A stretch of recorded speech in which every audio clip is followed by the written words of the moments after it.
folks, and welcome back for another episode of Our Journeys. And yes, as you can tell by the opening intro graphics, just a reminder that we are migrating over to Roll to 1 over the next 2 weeks. So today is Wednesday, so we've got one more Wednesday after this.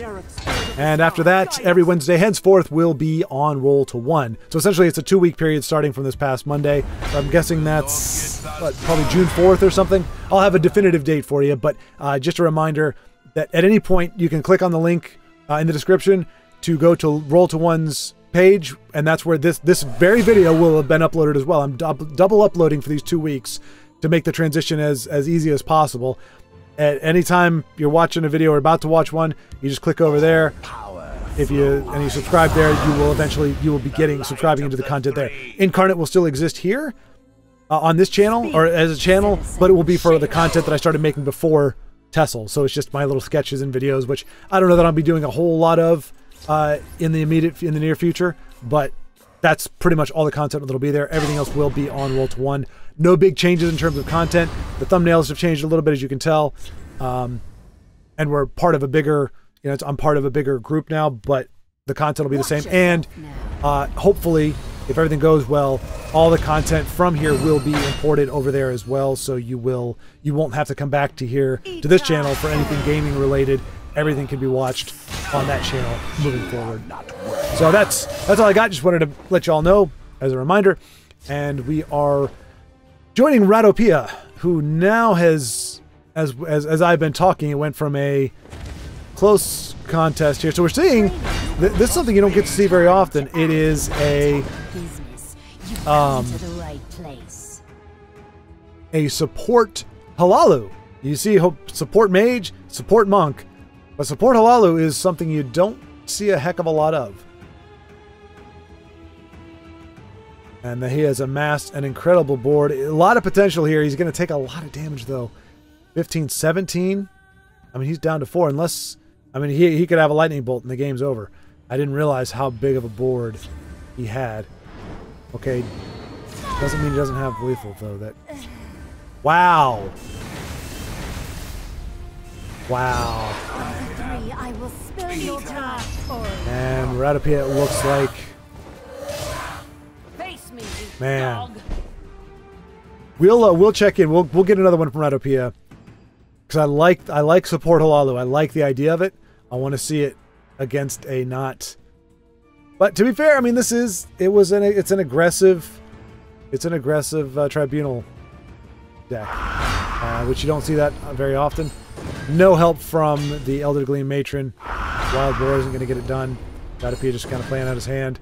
So Du Wurst Nick Stein Siegen.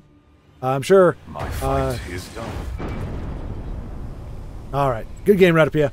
Alrighty, here we go. Given the support Halalu deck another stab at it. We'll see if things can be better. Mournhold Trader on curve is about the best start you can ask for if you are an aggressive deck. So things are looking up for Radopia from the last game, but we'll see what Zerch 1999 as and Radopia now things went from promising to a little bit rough as we've got 2 conscriptions in hand. He has got the Brave Brick, as I call it. Just now, I just decided to start calling it that. The Brave Brick, which is where you have anything from a 9 to a 12 cost card in your deck in your opening hand. So here's the thing. Tragic's got we'll call him 1999. I'm not sure I'm pronouncing that correctly. 1999 has is getting a lot of cards, on these pilfers. But Radopia is also very eager and very willing to give him more cards by hitting him in the face. See if that plays out. So, using Radopia's principles from the former video. Oof. See, and that's rough. See, he wants to go aggro, but now he's got to address the drain on the board because that is going to be a problem. Lalu Oathman, not going to be what he wants. Time to fight. Just tell me. Okay, interesting. I thought he might have held on to the Firebrand and used Crusader's Assault on it to take out the 3/3, but he is just going to keep pushing that damage, and we'll see if he can outpace 1999's drain.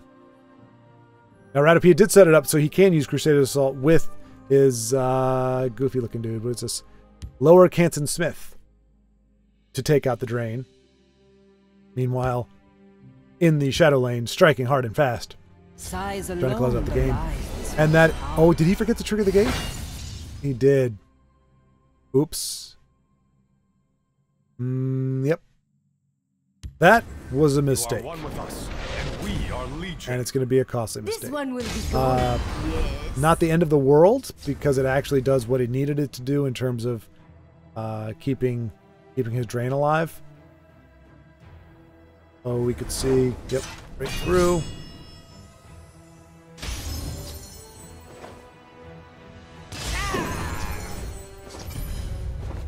Ooh, maybe a good card for next turn.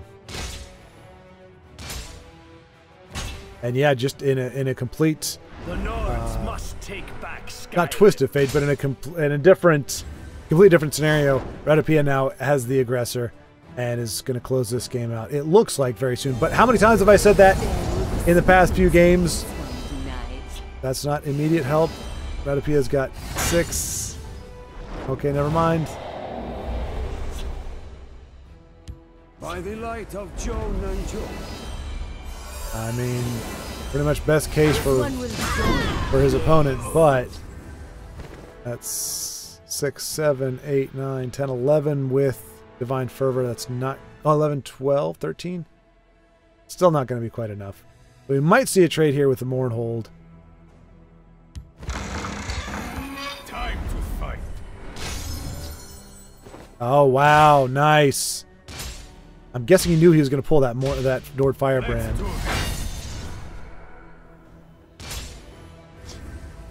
And yeah, okay, so unwavering from the principle. Remember, I was saying, oh, maybe we want to trade, maybe we'll trade. Said if you're the aggressor, you just play, you go face. You're not looking to trade. You're not looking to get the best value out of the stuff. You just keep going face, and we're seeing that strategy has paid off for Ratapia in this game quite handsomely. Can't remember, is that going to make him bigger, or that just draws him a card? Okay. So that's not going to be enough to thwart the final push. Likes the effect of Manor. Yeah, Manor is great. And in the Master Series, you saw a ton of Halalu with Manor. Like that was a go-to combo. Oh, let's see. Does he have any more? He might have. That might be all of his Firebrands. 2, 4, 6, 9. Does he get? He does not have any more brands, unfortunately. But he didn't need it. He wins anyway. Well done, Ratapia. Nice bounce back from the last game. So I've just come up a very toxic game against Dragon Reanimate, Abuse Pathnax shenanigans.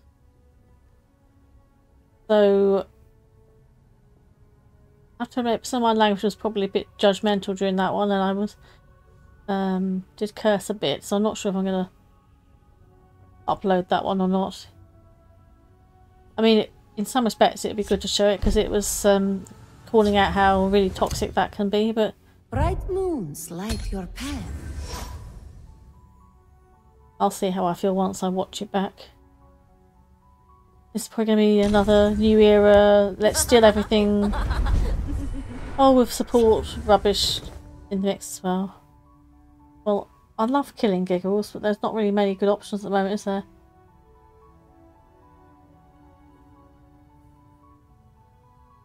Really? But it's going to be that to whittle down her health. Friendly greeting. I'll get to her actually. Oh, yippee! What's this? When you had the ring, then I could have balanced that, but never mind. They obviously By the fires of oblivion.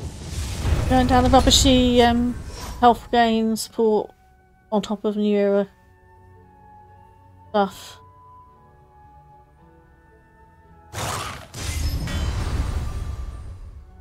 Watch this. Thank you. Harpy. That Harpy has been a faithful friend to me, actually. I mean, He's been pretty key in a lot of matches, but I'm not getting a good feeling about this one. I mean, look at their health now. It's going to be really hard to whittle them down. Very hard to whittle them down before they get to their new era shenanigans, isn't it? Okay, let's get rid of...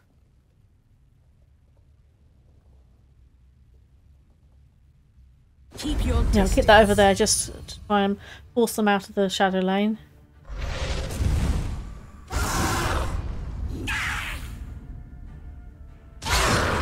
Gall and pox.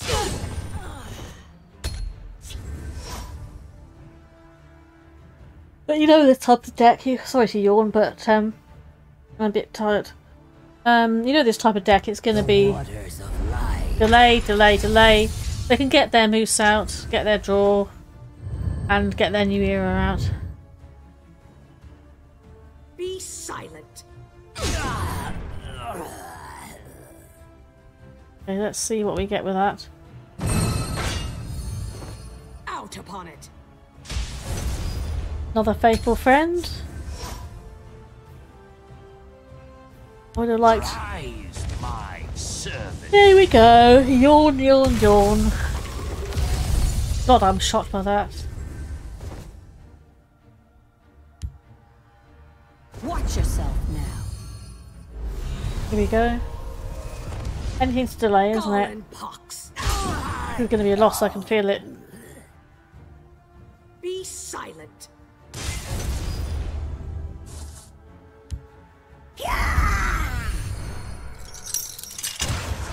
What did you expect? Friendly greeting? I can tell you I'm not feeling particularly friendly at the moment after the match I last had. Goodness me. What a surprise. To oblivion with you.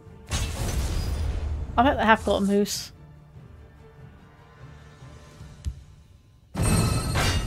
Let's make certain they don't get any value. I will have your head. You can trust me.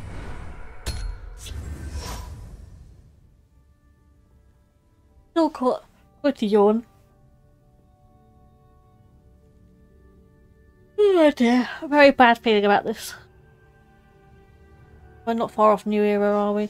And while I can try and hold back what they steal. The hist heals and rejuvenates. Thank goodness I got something for that. Although, oh. I think all this greedy rubbish at the moment of Apple and Hist Grove. Again. See, this is clearly a sign I need to start Have your head. playing Ebon Guards again to get rid of all these wretched supports I'm seeing. Kill that.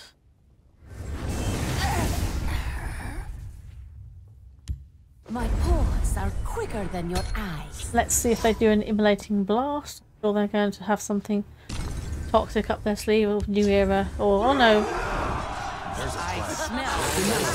Of course that Bruma would come down first, wouldn't he? So, it's clearly one of these New Era and conscription jobbies. No wonder they're so greedy. Yippee. You think I care about that? Because I don't. Oh dear. Probably a bit too late to be playing, but hey. Get rid of Bruma.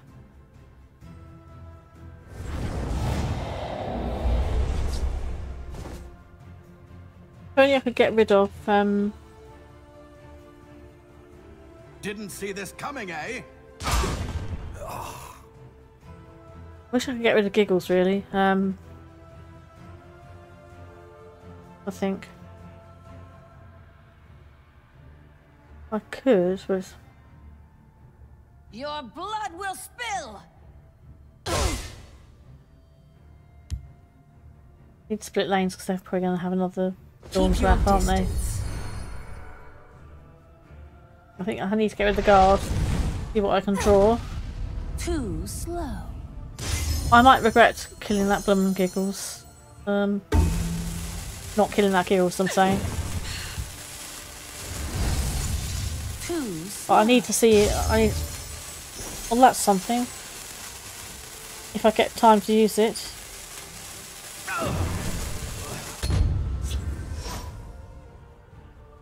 I mean, I wish I could have killed Giggles, so probably should have Swift Strike to get rid of her, really, but... Yeah, I mean, I really am tired. Will get what is needed.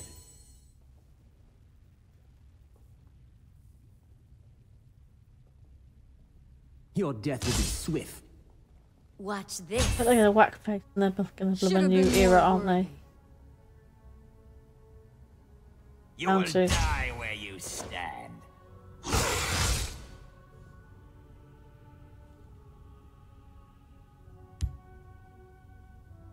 They're bound to. I'll be shocked if they didn't.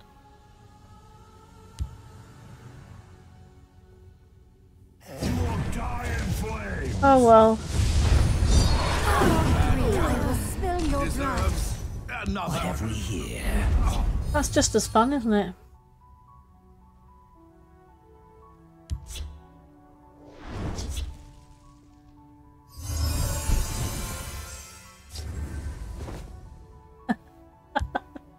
Oh, that would be so funny.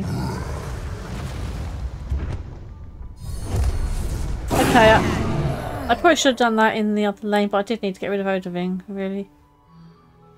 Oh, lack one magicka, don't I? That'll teach me not to pay attention. To oblivion with you!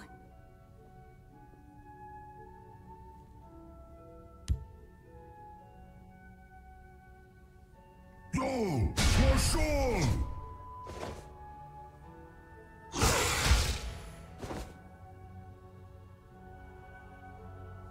I bet they've got something.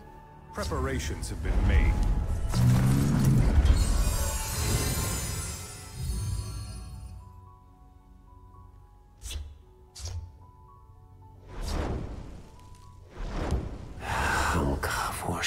Oh, another bloody amulet.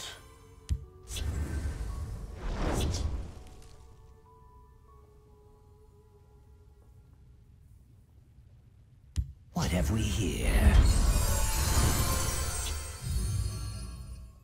Watch this. I will cut your purse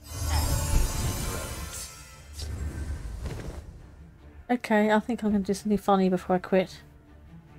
I'm going to like the Abner on Odoving and clear out of their lanes. be on the wrong side of history. Gotta have a laugh, haven't you?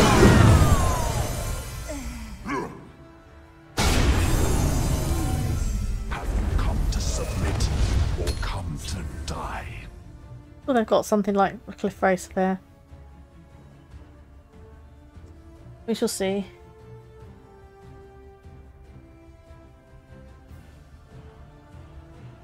Probably I'll have to get rid of the Hissgrove, if only to annoy the hell out of them.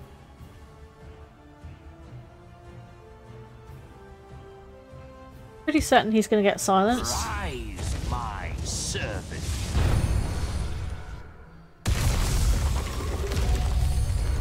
Yeah, they're looking for silence.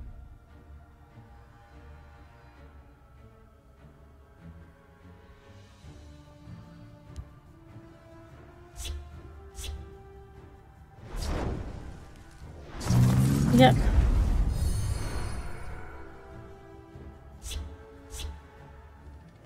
Oh, I thought they're going to reanimate Mirak, aren't they? May the fates smile on Khajiit. I bet they are. Some sadist who likes to do.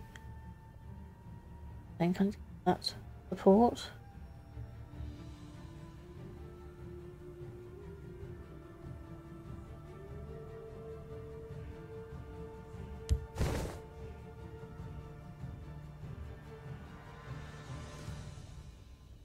I don't have enough really to be able to recoup this. Never mind.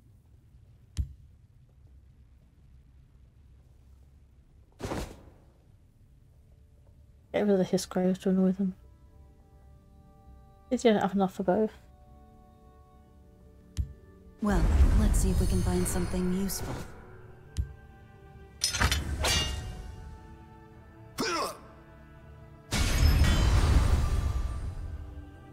I'll teach you to disrespect a Tharn.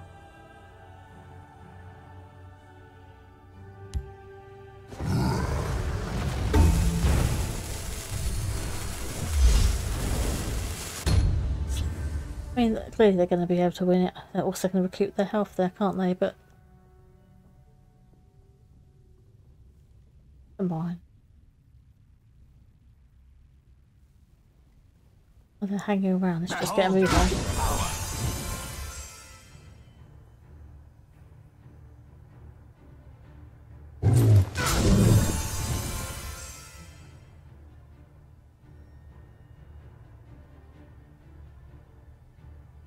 It feels like a loss. Here we go. They're going to steal the drain guy with Marak, aren't they?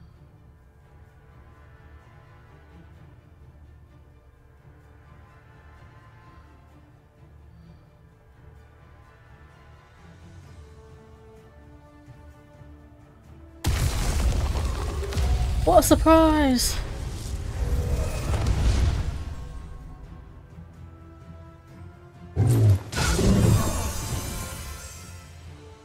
Oh, they have something of a giant, probably an edict. Watch this.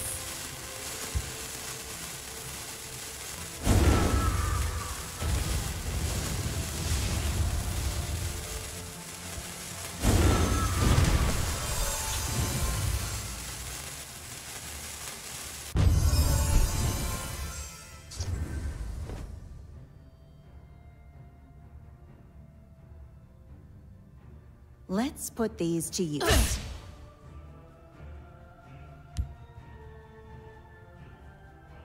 The forest is my cloak. Unfortunately, I don't have another support killer in hand. Perhaps we can help one another.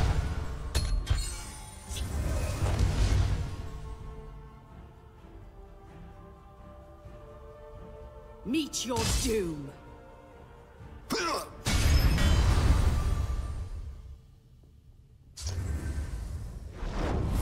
Goodness me.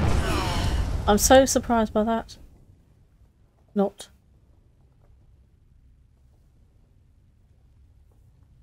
Rise, my servant.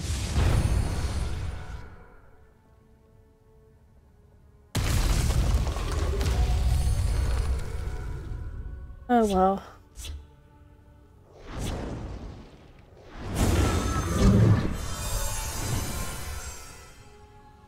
This is what happens when you get close to your gateway game, isn't it?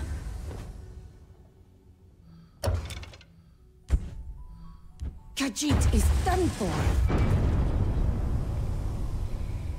And as foretold, Hold the line. we are getting to see Beast of Burden 86 now on his side of the board from his perspective and see what he's running. Green Pack Stalker, I'm already a fan, and I love the fact that it's been discounted. He's up against Topaz to Pearl, the War Chief, who is out of cards, which is really not great for them, considering they were only managed so far to have broken one rune, and see, Green Pack requires one of them to be injured, right? The path is wide and clear. Yeah.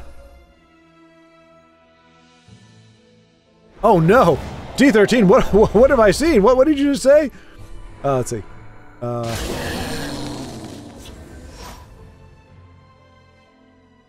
Oh, okay. Okay. I thought D13 was, committing heresy and saying that it's better to watch, like Hearthstone was a better game, which we know that's objectively false. But he's just saying he tells his students to play, or that Hearthstone is more fun to watch than to play, which I would be prone to agree with. Skvish! Alright, so it does not have to worry about snowballing Kitty Cat. Ironic that the man who gains extra power from his opponents being injured himself is the only one in the lane, and he is actually injured. And then we see the spider. And now Topaz is running color. The only color there's Dark Seducer. She is a popular accoutrement in this game, or in this gauntlet. We've seen her quite a few times. I wish they'd do like an alternate art, just because. And that, I was just about to say, that is the only thing that Beast of Burden has to worry about as he's ramping into his Iron Atronach turn, is getting hit by that Viper, because Topaz to Pearl is running the only color that can really screw the Iron Atronach over. No silence, in those colors anyway. Obviously could have, whatchamacallit. Dang it. You know the card that silence, like Knife to the Throat in neutral. But no organic monk silence. So you've got piercing javelins are rendered useless. It's really just the Viper that Beast is going to have to worry about coming down the stretch here. And hopefully, let's see, how many Vipers have we seen? Because we can't bring them back either with Necromancer. So 2 Vipers, so only 1 left in the deck. So the chance of Beast not being able to finish off with Iron Atronach is not. We're probably going to see Leaf Flicker hit and Leaf Flicker finish off.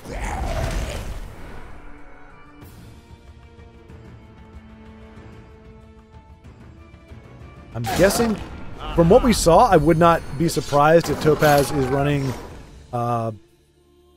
Namira's Ring as a... Does this one... It doesn't let you choose, right? It just says draw random support. So either he is a purely... Because we've seen some Drain already on the board. Wow, there's a nest of them. Woo! Topaz is probably going to... Well, not really. He probably will kick himself if when Iron Atronach comes down in the field lane.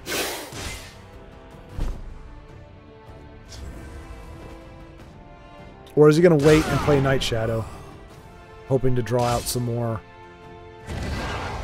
Nope, he's going for it. So unless Topaz has a nest of Vipers or a Viper, Swift Strike is going to get it done. There it is. Good game, Beast of Burden. Love to see Iron Atronach. Well, I love to see it when my friends are playing it. I hate seeing it on the other side of the board because there really are, especially if you're not running agility, you don't really have a great option for it. Bam! Nicely done. Fluffy Fries 99, happy to see him up against a name I'm not even going to pretend to pronounce or care about. He's running a Poop Stone, so he's already kind of taken a hit in my book, but Fluffy Fries running... Fluffy Fries...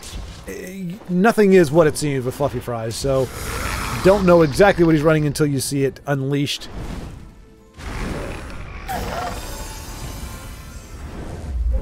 Has his back to the wall at the moment. Well, not back to the wall. He's being backed down by X, we'll just call X the Conqueror, who is in the top ranks of Legendary, so...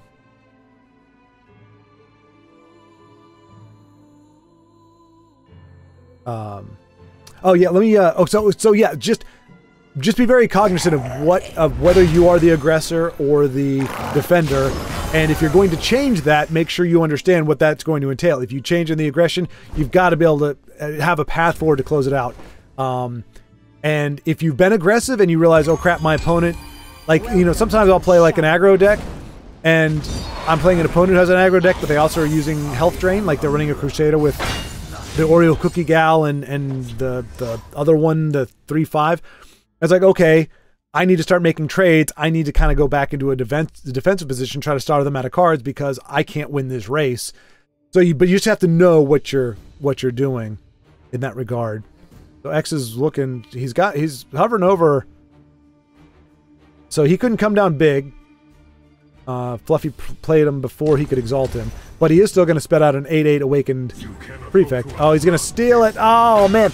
And that's how C-City and I met twice in the gauntlet, and he screwed me on the last play. I had a nice big beefy 10-10, what's his name? High King Emmerich, and he pulls a Marak on him. Goodness gracious. Doesn't have really any way to address... Oh, well, yes, he can. Yes. Oh, Fluffy Fries has the perfect answer. Admiral Thorn. I do love it. I do love it. Oh, my gosh. He can either steal it back or he's going to steal Marak. I think he's going to steal him back. He's got to steal it back, but that is beautiful. Admiral Thorn, that is gorgeous. That is the play. That is the anti-Marak. Granted, if you have your own Marak, that's one thing, but it's just having that anti-Marak. Oh, that's so freaking awesome. I love it. I love it.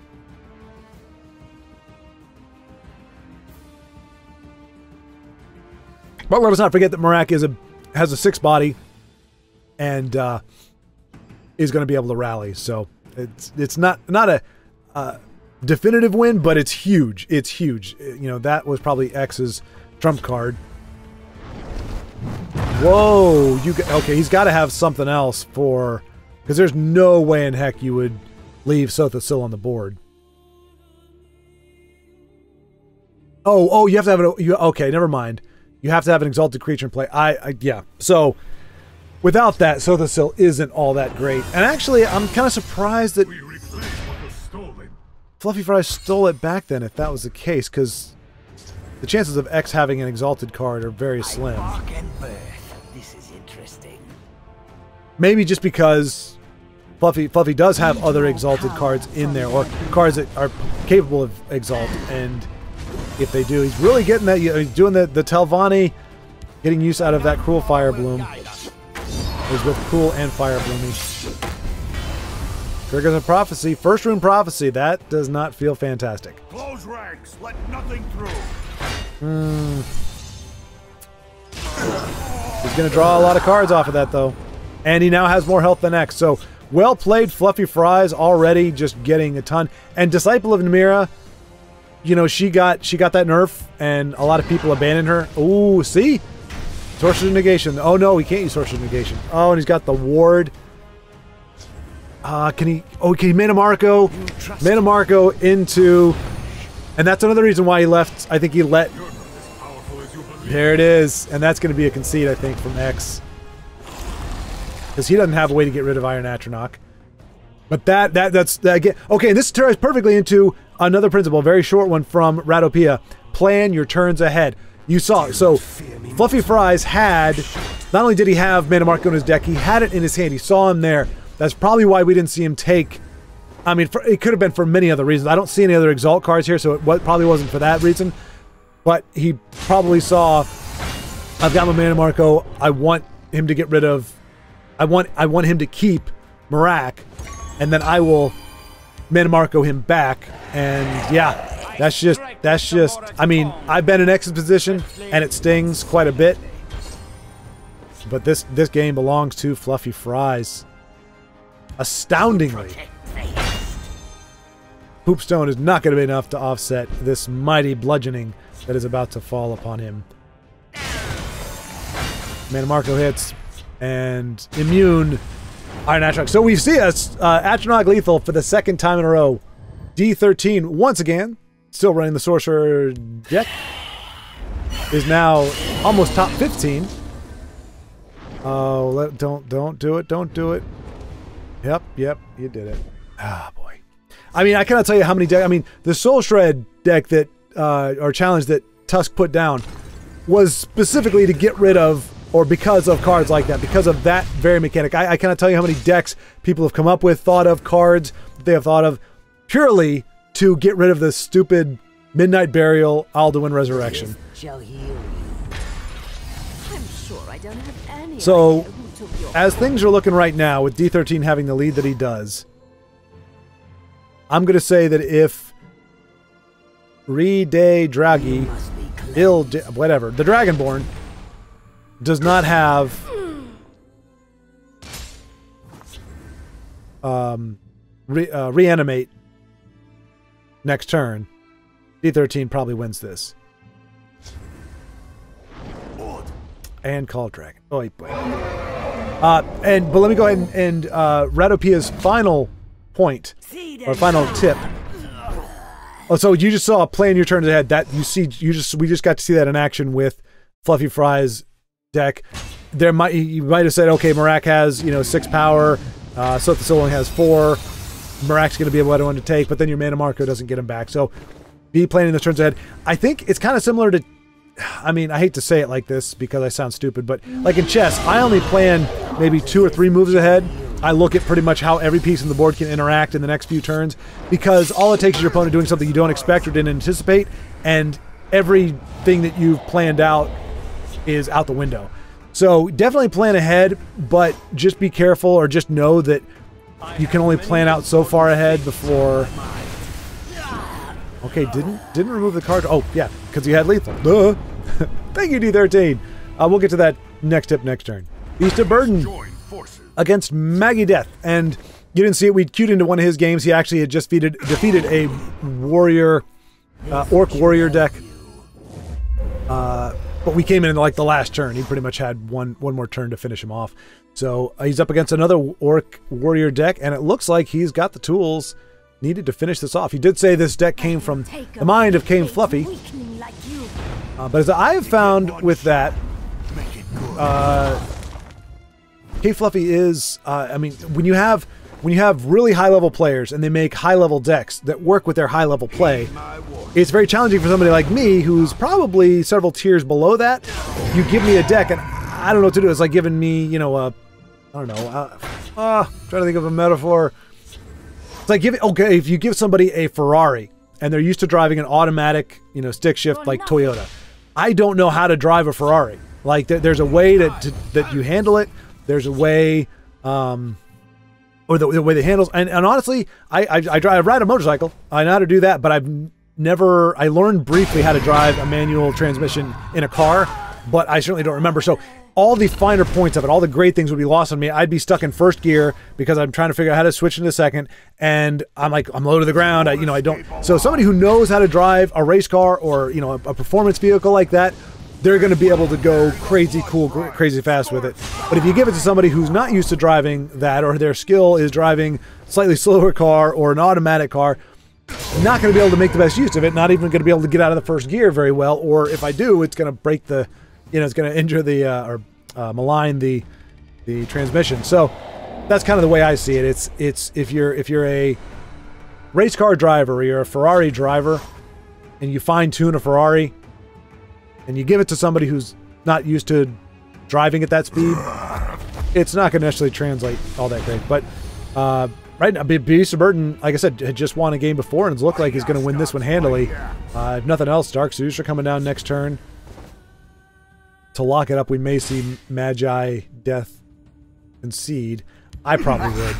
If I'm down to 3 cards, I'm at turn 8 with an aggro deck.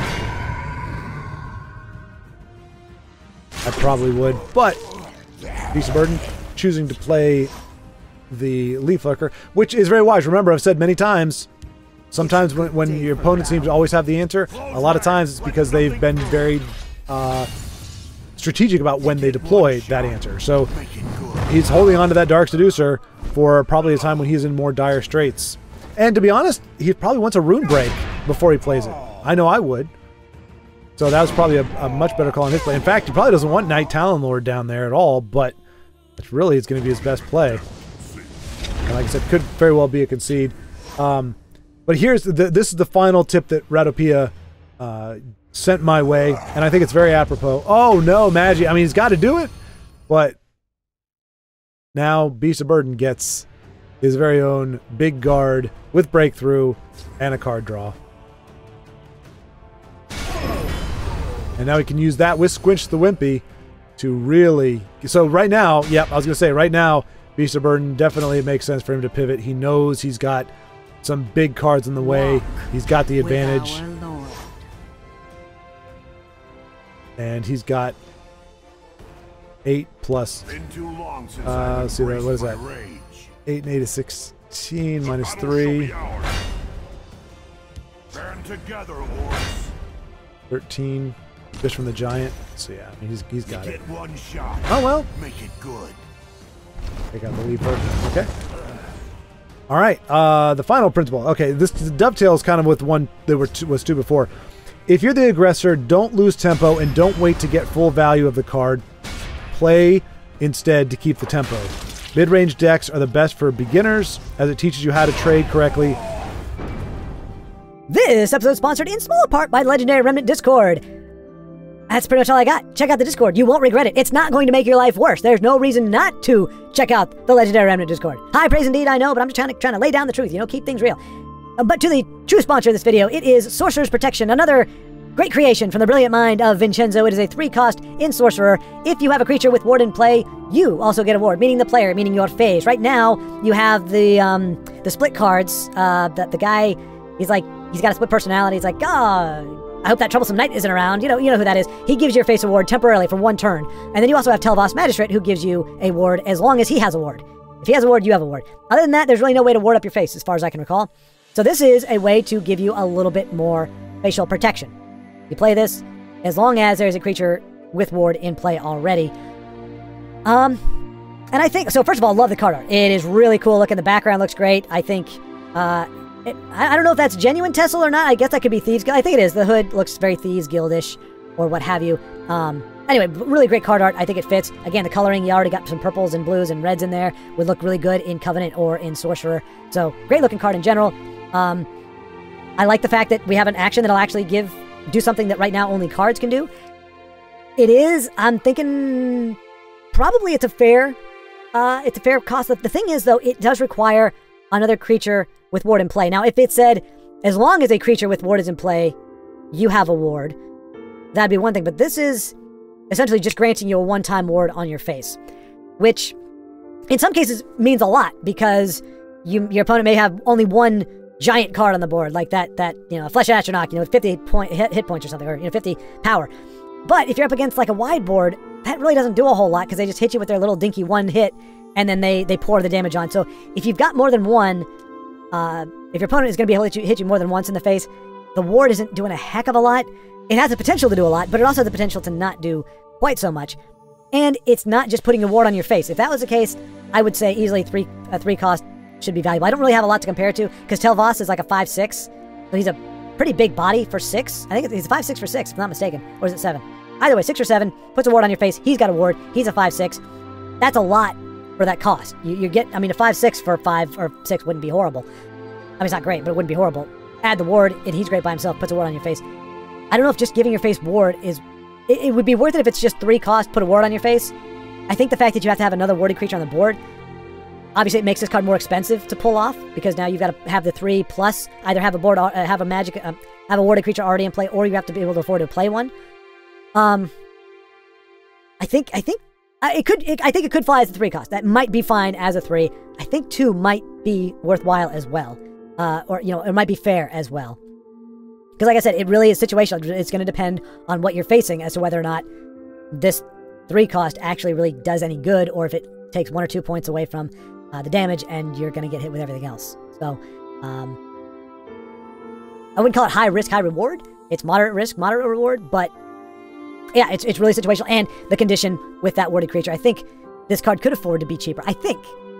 And y'all can let me know otherwise. I don't think 3 is bad, but I think 2 would be a little more fair for what it does. But I could see an argument for 3, certainly. But I don't think anything more than that. I don't think it needs to be more expensive. I think a 2 or a 3, either way. That's, again, another great aspect of the game unlocked, approached a different way by Vincenzo. Thank you for giving my brain something to think about, something to mull over, a card to wish that, we could wish would be in the game. Because the other part of it, too, though, I would say is, like, what card would this replace? What 3 cost would you be willing to give up to just to be able to put a ward on your face for a turn? Like, would you give up a Daggerfall Mage? Would you give up the Pilfered Kitty? The Discerning Thief? I don't know that I would. For 2? Maybe not a Ward Crafter or Shrieking Harpy, but the 1/3 that pings for a damage, maybe. Maybe instead of even a Firebolt, depending on what deck what my build is, what I'm building for. I think it would be easier to incorporate this into decks to see a value in it if it's a 2 cost versus 3. I think there's just too many good solid 3s that you wouldn't want to give up to incorporate this in there. Unless there's a combo or some kind of deck that you're running where having a ward on your face is part of the strategy. Yeah, anyway, that's all my thoughts. My brain is a little soggy, a little tired, so we're going to end it there. But thank you so much for watching, or for taking a gander. See, told you, brain's doing weird things.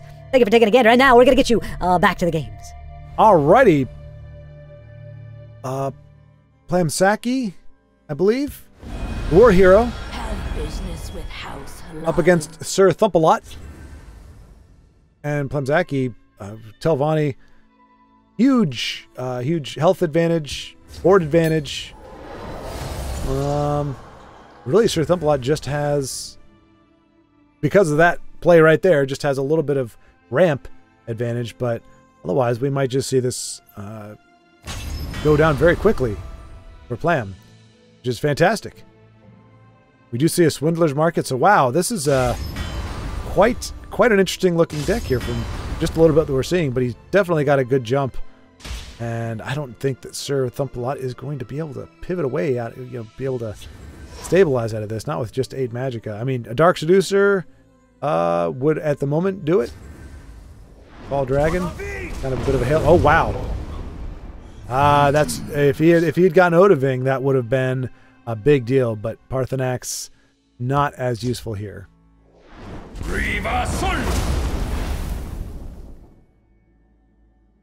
So Plam can do 5, 9, 11, 15. Has lethal on the board right now. Well, not on the board. Plus lightning bolt. Okay. Just off of lethal now. So that was a... Okay.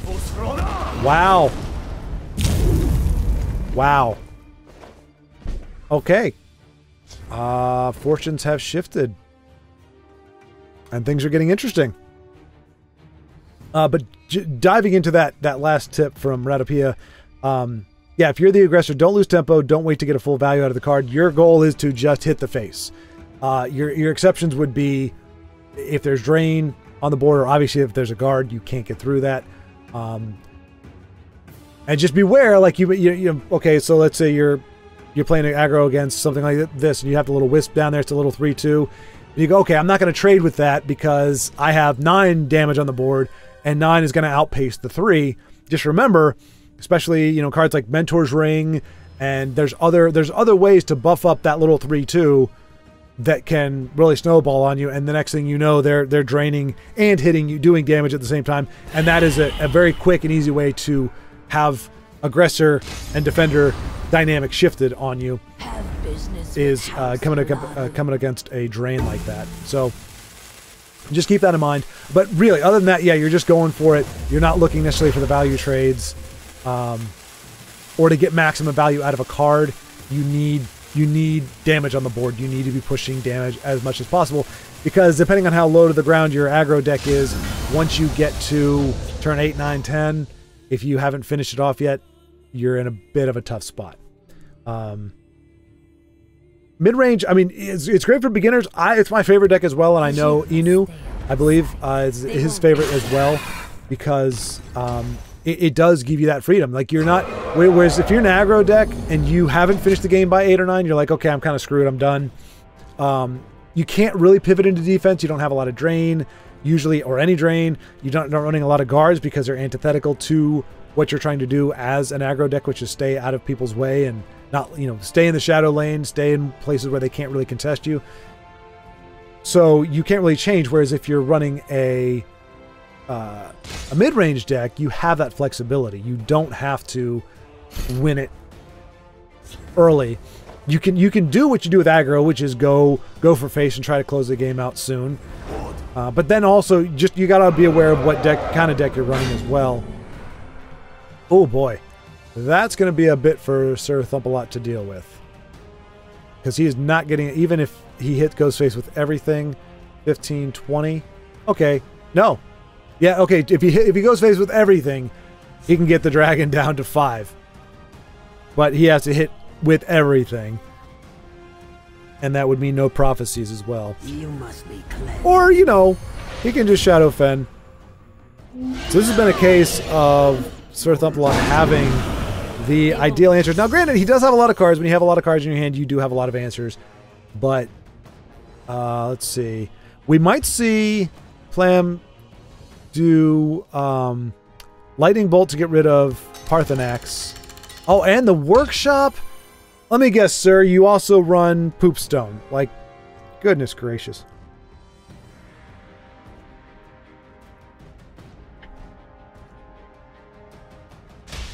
You don't want to assume that, but so I think Plam's move is definitely.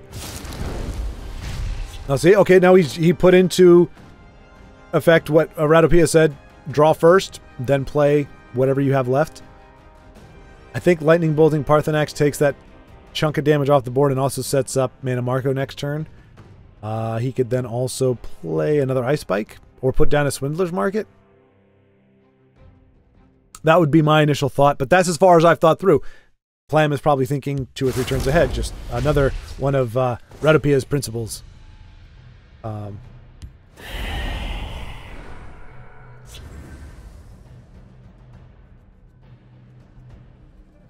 sure what FTP friendly is. Free to play? Wow. Is he going to get another? Gets another Parthenax. Which... yeah, that's... and Plam is really just... I mean, he's up against the ugliest parts of the game at the moment. I mean, aside from like Invade, which is Call Dragon and Workshop. They won't miss. I mean, Workshop right now, it hasn't done anything, but usually there's an automaton somewhere in there. Or in this case, we can see, you know, cards like...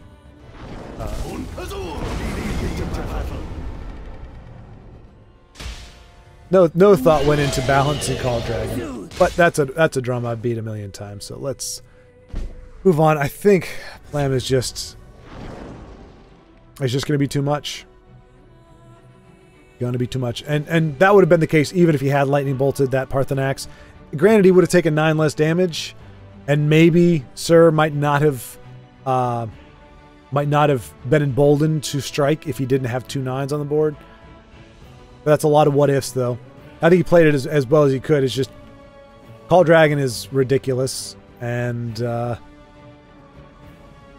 just Sir had the answers. But yeah, so those were some principles from Ratopia.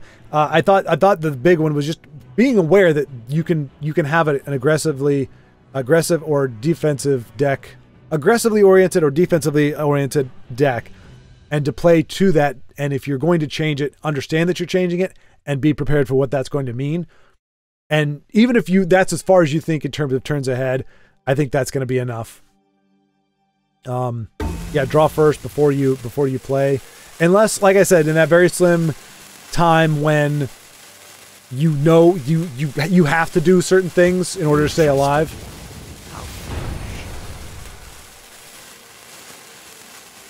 I mean, you could bring it back a Parthenax. I didn't realize there was already one in the graveyard. And if he has, I don't know if he's not. Oh, Dragon Aspect. That's. Oh, but he's gonna burn him. Oh, he's gonna burn him. They would have actually. They would have helped him. They would have helped him. Oof. GG, Plam. GG. And it looks like Sir is kind of being a little bit of a... well, I've got to say it. True to form. They won't miss. I'll just say true to form.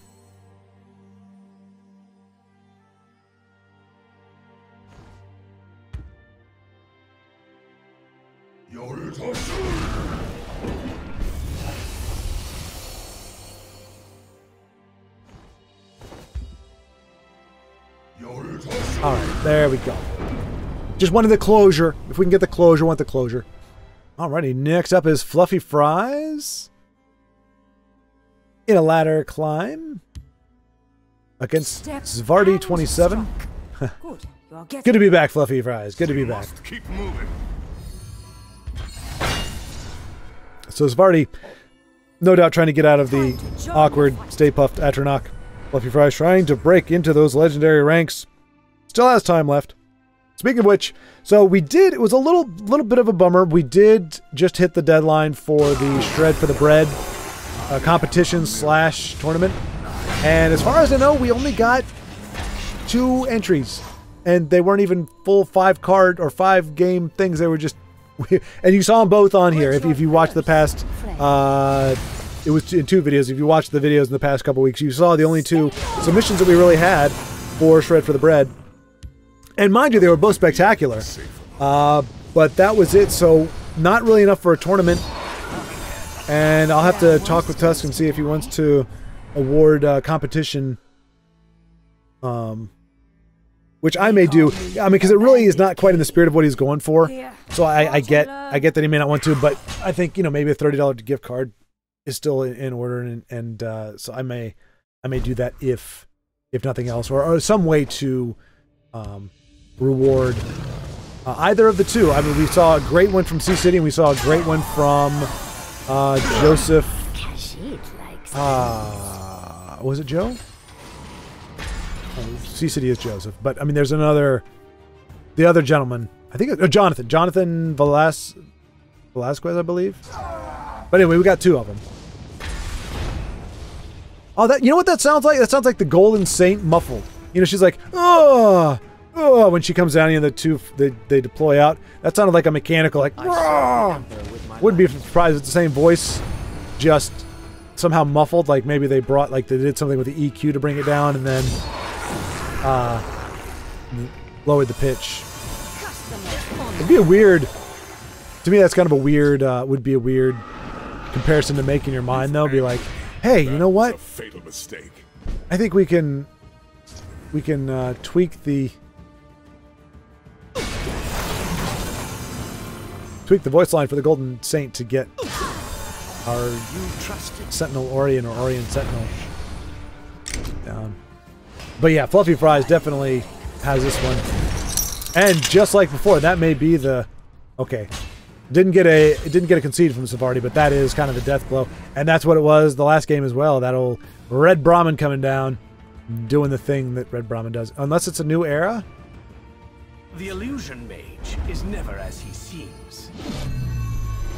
Nope. Okay.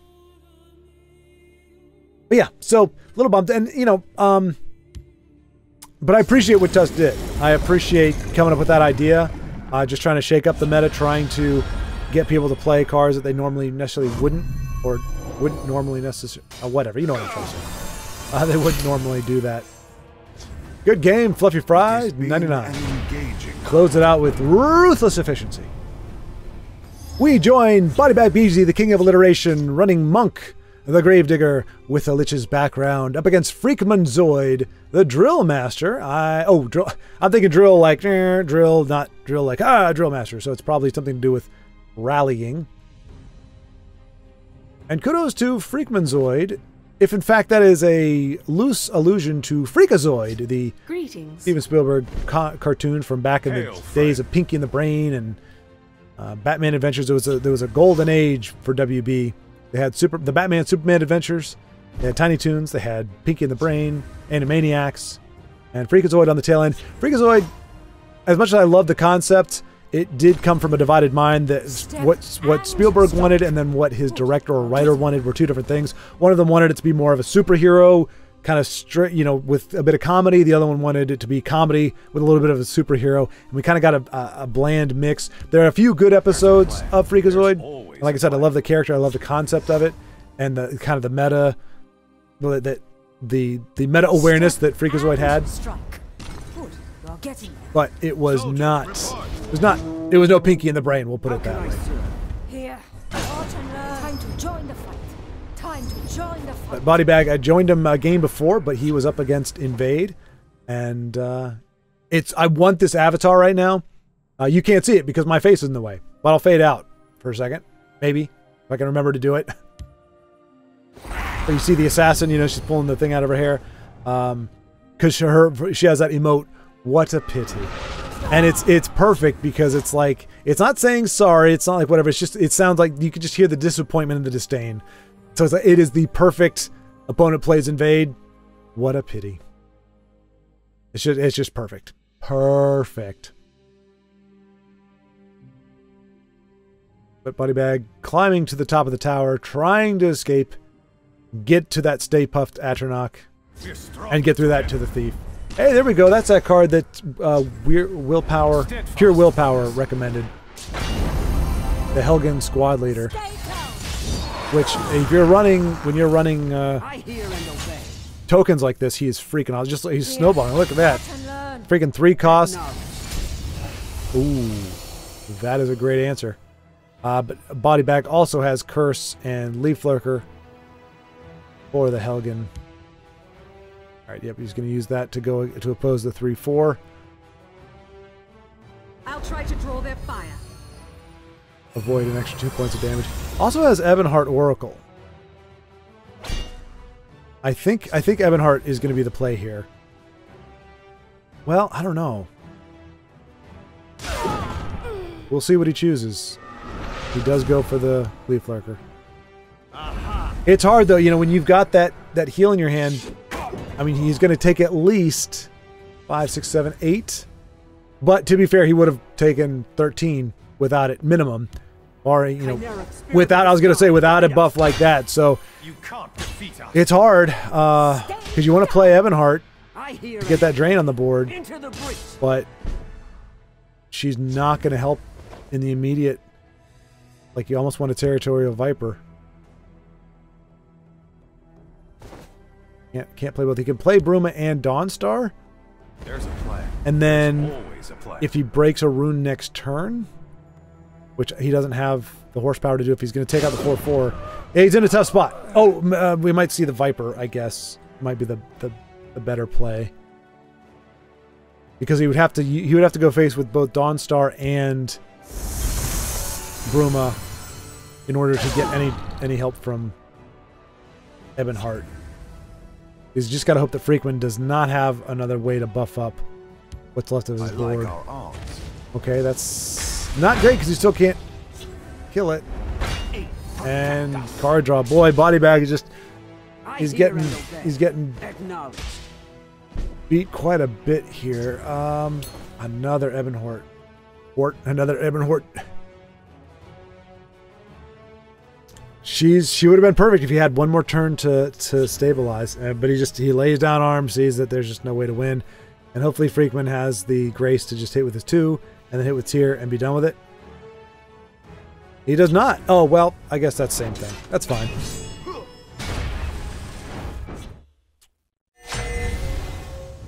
Ouch, rank 2 already, and I'm stuck at 5, unable to get anywhere, basically. I love you, Belligerent Giant, but you're a bit early, aren't you? I know you're a fan of mine, but even so, that's way too early. Oh, look. Faithful friend, Shrieking Harpy, and I'm quite pleased to see the hand Bright moons light. actually in my hand. I've gone for several games where he hasn't turned up at all. So this is probably going to be a movement lethal archer jobby, isn't it? They generally are. Either that or dragon archer.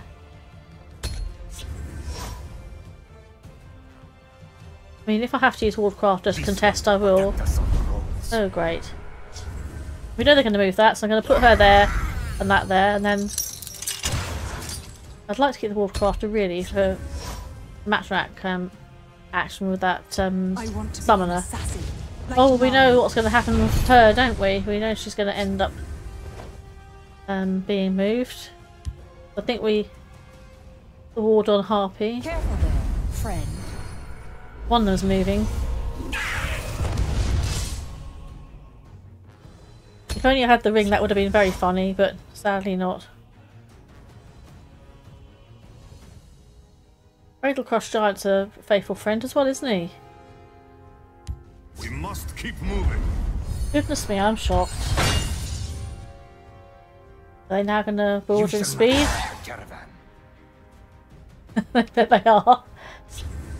Oh, well, that's just as bad. You've got to laugh at it, haven't you? What is it that would never...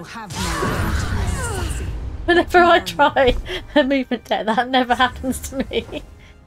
Never get that. I always get just the movement actions on their own. Have you come to submit? Leave him there, because that's a problem for them to solve, isn't it? I can't. I would have liked to have got the Temple Conjure out, but really I need Rain on the board to recoup the damage from what they're doing at the moment. They're not going to be pleased to see him, are they? So funny if I could get that Cradle Crush. Oh, great. We can have a grand ball, are we? I bet we My are. claws greet I you. will have my vengeance. I've seen that quite a lot recently. May the fates smile on Khajiit. Damn it, that's going to put them out of Cradle Crush range, isn't it? God's law. I don't curse. Probably still worth doing it. Blood will spill. Just to stop their assassin lady from getting her another spawn.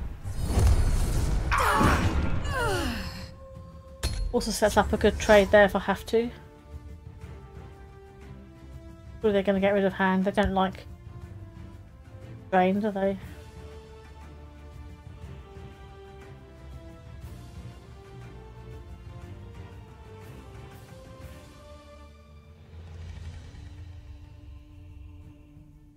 Good to have a Swift strike there if I can get something big enough on the board to make the most of it. Okay, they've got to get rid of hand. I know they do, but they obviously don't want to. That mace would be good as well, wouldn't it? Okay, they're obviously going to move May the fates smile on Kitchy's something, so they can't have that. I fight with the fervor Okay, of the yippee. Right, do I have enough for Swift Strike? And that's 4, 5, 6, 7. Yes, I do. Just hope no lethal guard, otherwise I'm probably dead.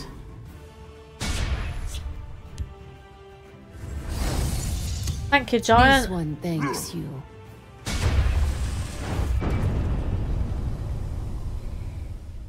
Once again, we join Banana Schwaaard, the Master of Dragons, up against Kradster? Paradise is Chosen.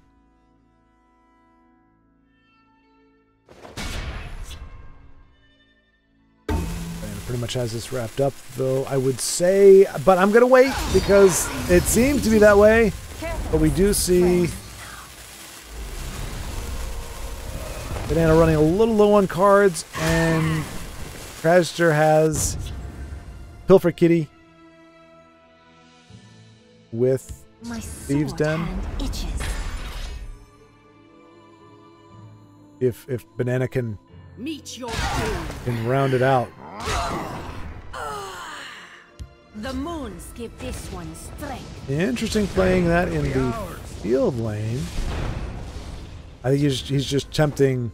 He's tempting the Woodcrafter to trade, which honestly I would as well. It would be very hard not to, just because you know she can snowball so quickly. That Banana's going to get some nice draw here with 2 tomes that he can play, and so he may actually see him trade not with That was splendid. one. That was splendid. All right, Crash, we get it. You were very impressed with that play. It is a good play. And maybe Daggerfall? By Arcane Spear, this day will be mine. 2 win keeps. So provided Kitty does not get ward on her first pilfer. Khajiit needs coin. Oh, or second pilfer. Oh, that's rough. That's rough. The snowball is beginning. I wonder why he waited for that. So that was a bit of a misplay on Crash's part. Hold the line. But now he has gone on the offensive. Oh no, he's not. Could have gone on the offensive. Probably should have. Well, no, I guess not. When you've got, I mean, he knows that Banana has a tome. So right there, you've got, yeah, just about lethal. Does he have any other reach? He does not. So no way to finish it off. So now he's got to wonder, do I trade? Because if he doesn't get Pilfer Kitty now, I mean, they're all going to hit. Well, he's lucky he's got the 2 Harpies. Because otherwise, every single one of those guys, the game's over. Without Harpies, the game is over. So he's going to probably, shackle her and then shackle the 4-2, if for no other reason that he's bigger. Because as it is, he's going to take, what, 3? That's going to get buffed up to a 5. And he's going to swing again, so that's going to be 8. Careful there, friend. Just off of the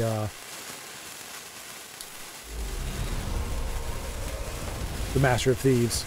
So yeah, Harpies may very well save the day. Obviously, if Crasher has some chargers, it's going to be a problem.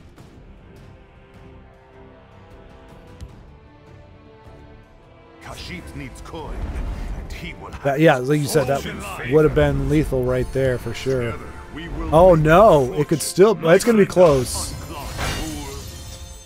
Surrender. He's going to go up. He's going to be able to, Surrender. oh my gosh, no, it is. It's game. You anger Khajiit. Wow. All right, we are back with D13. D13 and Lanula are the ones that are mixing up right now. Hopefully, we'll actually get to see Beast of Burden let's see if we can find 86 something in his own game without me being involved. I still can't believe that took a second. I'm like, I saw it, I glanced, But sometimes I just don't even look. There's that scattering report that I mentioned in... I do not fear. So, Harem Black, the Lone Warrior. Top 10 player. Top 100 right now. D13, as we know, top 20. Doing very well. Beast of Burden was was quite courteous there. I don't know if you saw. Gave us a good game. So watching every video, that was a beautiful deck, nicely done. I mean, if the deck is good, if it's effective, it's not necessarily by design. Like I said, it was more of a haphazard pulling stuff, but it performed well in that particular match. But Beast of Burden also playing a lot of cards you don't typically see. The Prophecy Snake, 3/2 Snake, the 1/1. I think yeah, it's a good idea, especially in that gauntlet when the surplus lane, to have a lot of, not a lot, but several 1-cost creatures, anything so that you can start getting those discounts, because that's really when you can snowball. It's always a bad thing if your opponent's able to push you out of that, where their only option is to play into the shadow lane. Then you're in rough shape, because then they're getting a lot of the discounts, unless they're running low on cards, in which case it's not a big deal. But yeah, good game, Beast of Burden, and thank you again for watching. I definitely appreciate, the folks who, I mean, it's one thing to play a game or to do this with a game for yourself, but doing it for other people and knowing that other people actually appreciate it is a big deal. And trust me, I know that in many different ways and from many different folks, the appreciation for this is good. Oh, I do need to. I'll see if I can find a link. There's somebody else who's actually playing the game, and he actually has like a couple like two and a half hour long games or sessions, but he's a really good player. And he talks through things very low key, talking about his plays, what he's looking to do. Reminds me of some streamers from old, or maybe what I did, but before I started doing more observing. I cannot remember his name now, but I did subscribe. Brave actually pointed him out to me, but I totally forgot to look into it, and then he popped up on my feed. Hopefully you guys have seen his videos. Have at least his recent ones are in the 800 to 1,000 views. So you guys may have already seen him. You already may know who I'm talking about. Oh, and that's going to be a timely Shadow Fen for Harem for D13, because especially if Harem has another one coming up here, as we've said before, coming up against two amulets is really difficult. But yeah, so getting back to Ratopia's guide, this is a big one that I didn't even think about.